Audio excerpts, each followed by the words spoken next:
दोस्तों अभी ये भाग दो है। अभी भी वो जो पहले पॉडकास्ट में जो जो बाकी रहा था, ललित सर ने आंसर देने वाला चीजों को आज पूर्ण करेंगे। पहले तो फिर द्वापर, फिर कलयुग। ऐसा क्यों है? सतयुग के बाद आपका त्रेता आता है, त्रेता के बाद आपका द्वापर आता है, द्वापर के बाद कलयुग आता है। तो युगों का नाम रखने के पीछे कई सारे रीजन है। जैसे कि भगवान श्री हरि विष्णु भगवान ने जितनी बार अवतार लिया उसके अकॉर्डिंग उनको प्रायोरिटी दी गई। जैसे आपका पहला नंबर सतयुग। सतयुग में भगवान श्री हरि ने 4 बार अवतार लिया, जैसे मैंने आपको पहले ही बताया था। उसके बाद सतयुग के बाद त्रेता युग आता है। त्रेता इसलिए आता है कि वहां श्री हरि ने 3 बार अवतार लिया, भगवान विष्णु ने, तो वो द्वापर कहलाएंगे। कलयुग में 1 बार अवतार लेंगे कलकी देव के रूप में, इसलिए कलयुग आया चौथे नंबर। देखिए, जैसे जैसे युग क्रम वाइज नीचे आते गए वैसे वैसे कहोगे तो उस युग में जीने वाले जो प्राणी थे उनकी भी आयु कम होती। नमस्कार दोस्तों, सभी दर्शकों ललित बतन यूट्यूब चैनल में स्वागत करता हूँ। जैसे कि पहले आप लोगों ने हम लोगों का पहला पॉडकास्ट तो देख चुके हैं। अभी ये भाग दो है। अभी भी वो जो पहले पॉडकास्ट में जो जो बाकी रहा था, ललित सर ने आंसर देने वाला चीजों को आज पूर्ण करेंगे। पहले तो सत्ययुग त्रेता युग के बारे में बातचीत हुआ था। अभी फिर ललित सर वो कंटिन्यू करेंगे।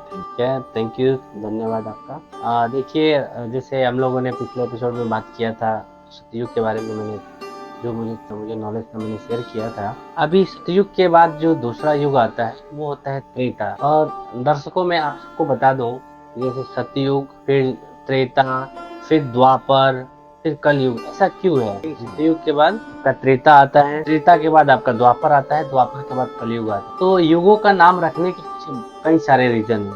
जैसे कि भगवान श्री हरि विष्णु भगवान ने जितनी बार अवतार लिया उसके अकॉर्डिंग उनको प्रायोरिटी दी गई। जैसे आपका पहला नंबर सतयुग।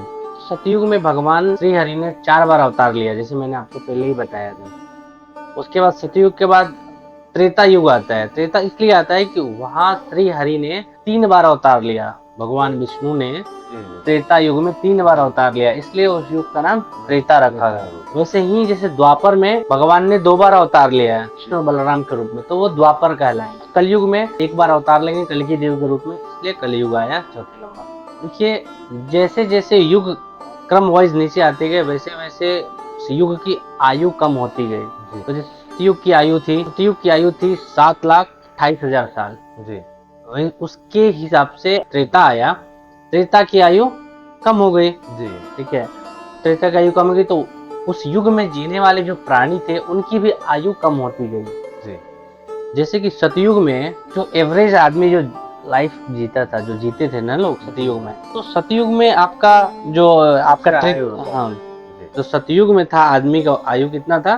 10,000, 1 लाख साल। 1 लाख जी।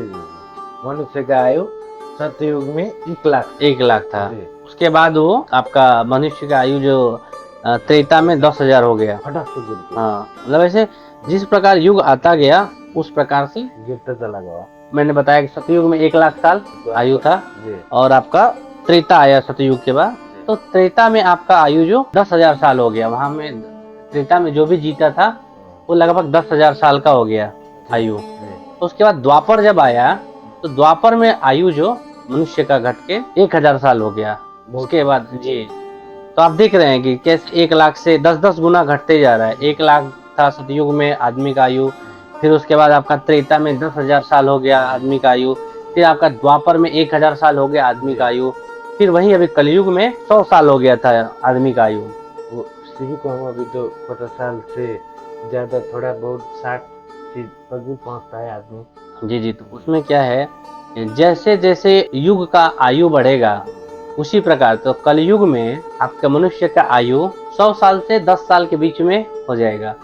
जब कलयुग अपने अंतिम चरण की तरफ होगा उस समय मनुष्य का आयु लगभग 10 साल तक रह जाएगा। अभी क्या हम लोग जैसे पूजा पाठ भी करते हैं तो उसमें आपने सुना होगा, पंडित जी लोग बोलते हैं कि कलयुगे प्रथम चरण है, मतलब कलयुग का अभी प्रथम चरण चल रहा है। ठीक है, या हम लोग जो है वो कलयुग के प्रथम चरण में है, जो चल रहे हैं ना वो प्रथम चरण है, और प्रथम चरण को सबसे आइडियल माना जाता है। तो ये तो हो गया चारों युगों में आदमी का आयु कैसा होता है। उसके बारे में मैंने बता दिया। पेशेंसली इतने देर तक हमारी वीडियो को देख रहे थे, इसके लिए आपको बहुत बहुत धन्यवाद। और आज के एपिसोड में इतना ही।